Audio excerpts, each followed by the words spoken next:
It's Friday, October 3rd. It's about 10:45 in the morning.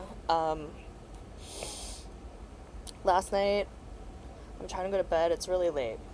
And my neighbor flippantly tells me how, and this is Chad's business partner.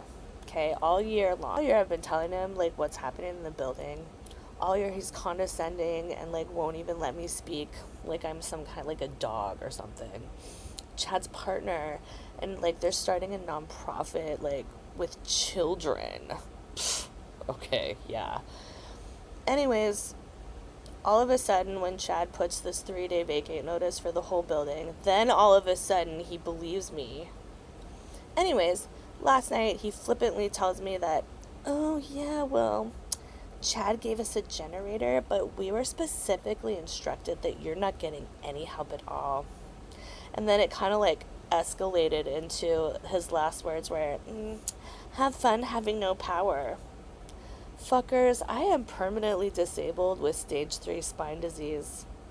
This is not only against fair use, but it's also harassment.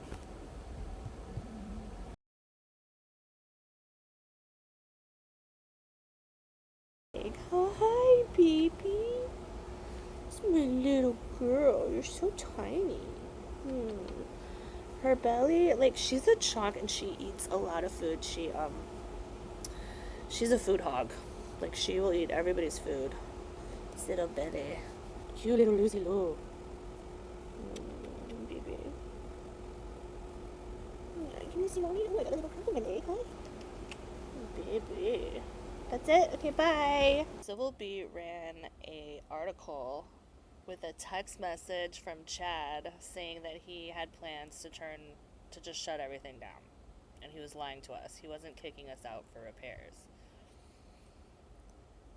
Which we all knew that that's what he was doing. So anyways, the judge said that if he shuts off the power, he's getting arrested. Anyways, and last night he puts this fucking asinine poster like next to the elevator that it's getting shut off. Well, it's not shut off. It's fucking running right now. So then he posts another HECO note that was the exact same thing that happened in May. So HECO's not coming to shut off for repairs.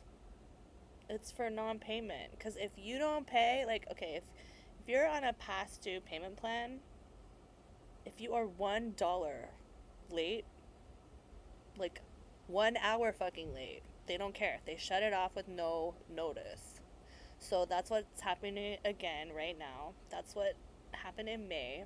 He's known all along that this was going to happen because all year he's been taking our money and putting it in his pocket or spending it on his condo or like another property or like something that we don't need here. He doesn't fix anything that we need. So, I'll be posting it on my Substack if you guys want to read it.